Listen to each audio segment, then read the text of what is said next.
Film की शुरुआत Christmas ewe की पहली सुबह होती है। एक रहस्यमयी मुसाफिर एक क्रिसमस ट्री फार्म पर रूसी माफिया से मिलता है।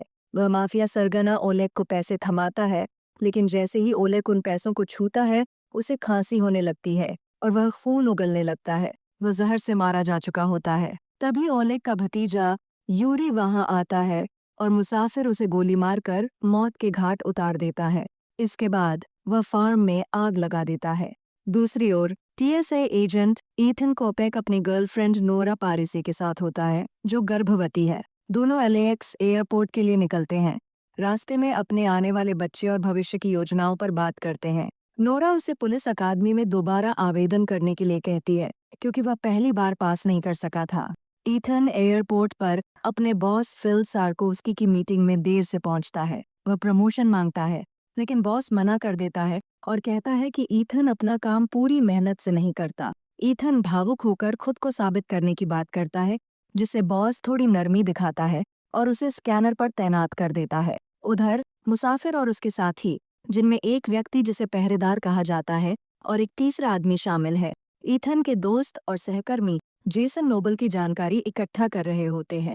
वे उसकी पत्नी लॉरेन और उनके जुड़वां बच्चों की निगरानी कर रहे हैं। जब उन्हें पता चलता है कि जेसन की जगह ईथन स्कैनर पर काम कर रहा है, तो वे अपनी योजना में बदलाव करते हैं। तीसरा आदमी ईथन के घर में घुस जाता है, जबकि पहरेदार वैन में बैठकर कैमरों से सब कुछ देख रहा होता है। वैन के अंदर एक व्यक्ति जेसी बंधा पड़ा है, जिसे उन्होंने बंधक बना रखा है। अब मुसाफिर की योजना का केंद्र ईथन बन जाता है। एक नीले बालों वाली महिला ईथन को एक ईयरबड थमा देती है, जो उसे फर्श पर गिरा हुआ लगता है। फिर उसके फोन पर एक संदेश आता है, जिसमें ईयरबड लगाने के लिए कहा जाता है।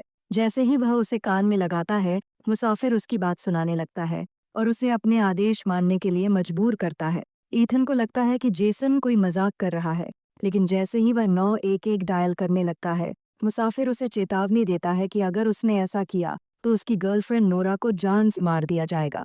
ईथन डरकर फोन रख देता है और मुसाफिर के आदेशों को मानने के लिए मजबूर हो जाता है। अब उसे एक संदिग्ध व्यक्ति के हैंडबैग को सुरक्षा जांच में बिना किसी परेशानी के पास कराने का काम सौंपा जाता है। इस बीच एलएपीडी डिटेक्टिव एलेना कोल क्रिसमस ट्री फार्म पहुंचती है। वहां उसे एक टूटी हुई घड़ी में एक बग मिलता है, जिससे उसे लगता है कि यह रूसी माफिया की हत्या से जुड़ा हुआ हो सकता है। वह अपने साथी हर्षल के साथ मिलकर इस बग को डिकोड करने की कोशिश करती है। मुसाफिर लगातार ईथन पर नजर रखता है और देखता है कि वह अपनी स्मार्टवॉच से एक वॉइस टेक्स्ट भेजने की कोशिश कर रहा है। वह उसे तुरंत रोक देता है। ईथन उसके खाने की आवाज सुनकर अंदाजा लगाता है कि वह एयरपोर्ट के आर्केड वाले बार में मौजूद है। ईथन एक यात्री की बोर्डिंग पास का इस्तेमाल कर एक अदृश्य स्याही से संदेश लिखकर अपने सहकर्मी लायनल तक पहुंचाने की कोशिश करता है। लेकिन जैसे ही लायनल संदेश को पढ़ता है, मुसाफिर उसकी ओर बढ़ता है और उसके हाथ में कोई जहरीला पदार्थ चुभो देता है, जिससे लायनल की मौके पर ही हार्ट अटैक से मौत हो जाती है। ईथन को लायनल की मौत का गहरा झटका लगता है। तभी मुसाफिर उसके पास आकर कहता है कि यह सब उसकी गलती है, क्योंकि उसने उसके आदेश नहीं माने। वह यह भी बताता है कि असल में यह काम जेसन को करना था और अगर उसने इनकार किया होता तो उसकी पत्नी और बच्चों को मार दिया जाता। सार्कोव्स्की अब जेसन को स्कैनर पर भेज देता है और ईथन को मेटल डिटेक्टर पर लगा देता है। मुसाफिर का आदमी जल्दी ही एयरपोर्ट पर पहुंचने वाला होता है, लेकिन अब ईथन उसकी योजना के रास्ते में बाधा बन रहा है। ईथन चालाकी से जेसन के पास शराब मिली कॉफी रख देता है और मुसाफिर की मदद से सार्कोव्स्की को इसकी सूचना मिल जाती है। नतीजा ये होता है कि जेसन को तुरंत घर भेज दिया जाता है और सार्कोव्स्की का ईथन पर भरोसा बढ़ जाता है। मुसाफिर अब ईथन और नोरा के रिश्ते में दरार डालने की भी कोशिश करता है। मुसाफिर का आदमी मातेओ फ्लोर्स आखिरकार एयरपोर्ट पहुंचता है। इसी दौरान एलेना बग से मिले शब्दों को समझने की कोशिश कर रही होती है और उसे पता चलता है कि यह जहरीला पदार्थ नोविचॉक है, जो बेहद खतरनाक है। ईथन मातेओ के बैग की जांच करता है और उसमें नोविचॉक देखता है, लेकिन फिर भी उसे सुरक्षा जांच पास करने देता है। इसके बाद वह वॉशरूम जाकर उल्टी करता है, जहां मुसाफिर उससे मिलता है और पुष्टि करता है कि यह जहरीला पदार्थ एक विमान पर 250 लोगों को मारने के लिए इस्तेमाल किया जाएगा। वह यह भी कहता है कि जैसे ही विमान उड़ान भरेगा, वह ईथन और नोरा को छोड़ देगा। इस बीच हर्षल एलेना को बताता है कि ईथन ने 911 डायल करने की कोशिश की थी। तभी होमलैंड सिक्योरिटी का एजेंट जॉन एल्कॉट वहां पहुंचता है। वे दोनों संभावित खतरे की जांच के लिए एयरपोर्ट की ओर बढ़ते हैं। सार्कोव्स्की अपने दल को यादृच्छिक जांच करने के लिए कहता है। ईथन छिपकर किसी और की आईडी का उपयोग कर मातेयो को जांच सूची में डाल देता है, लेकिन मुसाफिर इसे पकड़ लेता है। जब ईथन नोरा को वहां से बाहर निकालने की कोशिश करता है तो मुसाफिर का साथी पहरेदार अपनी वैन एयरपोर्ट के पास लाकर नोरा के सिर पर स्नाइपर राइफल तान देता है, जिससे ईथन को मजबूरन चुपचाप अपनी योजना छोड़नी पड़ती है। मुसाफिर बाथरूम में ईथन पर हमला करता है, लेकिन ईथन किसी तरह उसे मात देकर उसकी प्लास्टिक गन छीन लेता है। वह मुसाफिर को पहरेदार को आदेश देने के लिए कहता है कि नोरा को छोड़ दे, लेकिन मुसाफिर इसके बजाय अपने फोन से एक बम को सक्रिय कर देता है, जो अब 10 मिनट में फटकर पूरे एयरपोर्ट को तबाह कर सकता है। एथन तेजी से ऑफिस की ओर दौड़ता है, जहां सार्कोव्स्की को माटेओ की तलाशी लेते हुए पाया जाता है। तभी ट्रैवलर उसे हुक्म देता है कि वह सार्कोव्स्की को गोली मार दे, लेकिन एथन ऐसा नहीं कर पाता। नतीजा ये होता है कि माटेओ एक पेन से सार्कोव्स्की की गर्दन पर वार कर उसकी जान ले लेता है। एथन तुरंत माटेओ का पीछा करता है, जब तक कि माटेओ उसे ये सच नहीं बता देता कि ट्रैवलर ने उसे ऐसा करने के लिए मजबूर किया था, क्योंकि उसका पति जेसी बंधक बना हुआ था। अब वक्त कम था। ट्रैवलर एथन को निर्देश देता है कि बम को कैसे डिफ्यूज करना है। आखिरी 2 सेकंड में एथन बम को निष्क्रिय करने में सफल हो जाता है। एयरपोर्ट के रास्ते में एलकॉट एलेना से कहता है कि उसकी टीम ने किसी संदिग्ध यात्री की पहचान नहीं की है, लेकिन तभी हर्शल का फोन आता है। वह बताता है कि असल में 4 संदिग्ध यात्रियों की पहचान की गई है और असली जॉन एलकॉट पहले ही एलएक्स के लिए रवाना हो चुका है। इसका मतलब साफ था, जिस शख्स के साथ एलेना थी वह असल में रयान मर्सर था, एक पूर्व भाड़े का सैनिक जो एथन की जानकारी इकट्ठा कर रहा था। ये सुनकर एलेना तुरंत मर्सर पर बंदूक तान देती है, लेकिन मर्सर गाड़ी की रफ्तार बढ़ा देता है, जिससे कार सड़क से उतरकर दुर्घटनाग्रस्त हो जाती है।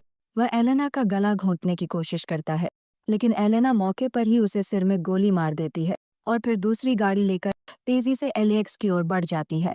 एथन और माटेओ सार्कोव्स्की के शव को बैगेज सॉर्टिंग एरिया में ले जाने लगते हैं, लेकिन तभी ट्रैवलर माटेओ को आदेश देता है कि वह एथन को मार दे। एथन समय रहते इस खतरे को भांप जाता है और दोनों के बीच जबरदस्त लड़ाई छिड़ जाती है। इस दौरान बम भी बाकी सामान के साथ कन्वेयर बेल्ट पर लुढ़कने लगता है। लड़ाई के दौरान माटेओ को बंदूक मिल जाती है और वह एथन पर गोली चलाने की कोशिश करता है, लेकिन बंदूक ज्यादा गर्म होकर फट जाती है, जिससे माटेओ की गर्दन पर गंभीर चोट लगती है। मरने से पहले वह एथन से माफी मांगता है। एथन माटेओ का फोन लेकर तुरंत अपने सहयोगी एडी को मैसेज भेजता है कि खतरा है और उसे नोरा को सुरक्षित बाहर निकालना होगा। एलएक्स पहुंचते ही एलेना स्थिति संभालने की कोशिश करती है। ट्रैवलर एक पुलिस अधिकारी को गोली मारकर उसकी बंदूक ले लेता है और एथन पर गोली चला देता है, जिससे एथन की बांह छिल जाती है। इसके बाद ट्रैवलर अपने साथी वॉचर को आदेश देता है कि वह नोरा को मार दे। वॉचर नोरा और एडी के पास वैन रोकता है, लेकिन इससे पहले कि वे एथन की चेतावनी को पूरी तरह समझ पाते, वॉचर एडी को चाकू मार देता है। हालांकि एडी बच जाता है। नोरा जान बचाने के लिए भागती है। उधर एलेना एथन को पकड़ने की कोशिश करती है, लेकिन एथन उसे मुक्का मारकर भाग निकलता है ताकि नोरा तक पहुंच सके। वॉचर नोरा का पीछा करता हुआ पार्किंग में वैन लेकर घुसता है। इसी बीच एथन उसे खोज निकालता है, लेकिन तभी वॉचर दोनों को मारने के लिए तैयार हो जाता है। इससे पहले कि वह गोली चला सके, जेसी, जो खुद को आजाद कराने में कामयाब हो गया था, वॉचर को गोली मार देता है। एथन जेसी को माटेओ की मौत की खबर देता है। इसी दौरान पता चलता है कि माटेओ के पास 2 टिकट थे, एक न्यूयॉर्क के लिए और दूसरा डीसी के लिए। उधर हर्शल एलेना को जानकारी देता है कि असल हमला कांग्रेसवुमन ग्रेस टर्नर को मारने के लिए था, जिन्होंने एक ऐसे बिल के खिलाफ लड़ाई लड़ी थी जिससे निजी ठेकेदारों को फायदा होता। ट्रैवलर ने यह पूरी साजिश रची थी ताकि रूसियों पर दोष डाला जा सके और यह बिल पास हो जाए। एथन और नोरा यह पता लगाते हैं कि बम वाला पैकेज किस फ्लाइट में है, लेकिन एथन जानता था कि अगर वे फ्लाइट को उड़ान भरने से रोकते हैं तो ट्रैवलर बम को वैसे ही उड़ा देगा, इसलिए उसे उड़ान के दौरान ही बम को निष्क्रिय करना था। नोरा एलेना को समझाने में कामयाब होती है और वह फ्लाइट को टेक ऑफ की इजाजत दे देती है। इस बीच एथन कार्गो होल्ड में घुस जाता है। ट्रैवलर को यह पता चलते ही वह भी कार्गो होल्ड में पहुंचता है और एथन को मारने की कोशिश करता है, लेकिन तभी एथन उसे चौंका देने वाली सच्चाई बताता है। उसने पहले ही गैस वाला कैनिस्टर निकाल लिया था। एथन ट्रैवलर को जबरन एक वैक्यूम सील फ्रिज में धकेल देता है, जिसमें जहरीली गैस भरी होती है। फ्रिज के अंदर घुटते हुए ट्रैवलर दर्दनाक मौत मर जाता है। पायलट स्थिति को समझते हुए वापस LAX लौट जाते हैं। एलेना एथन को जाने देती है और वह वापस नोरा के पास लौट जाता है। कुछ समय बाद एथन और नोरा का बच्चा हो चुका है और उसने अपने पुराने दोस्त जेसन से सुलह कर ली है। दोनों जोड़े अपने बच्चों के साथ ताहिती जाने की तैयारी कर रहे हैं, वैसे ही जैसे नोरा हमेशा चाहती थी। एयरपोर्ट पर एथन एक TSA एजेंट का बचाव करता है जब एक यात्री उसके साथ दुर्व्यवहार करता है, और फिर सुरक्षा जांच में जाने से पहले वह अपनी LAPD की बैज ट्रे में डाल देता है, पुराने जीवन को हमेशा के लिए पीछे छोड़ते हुए।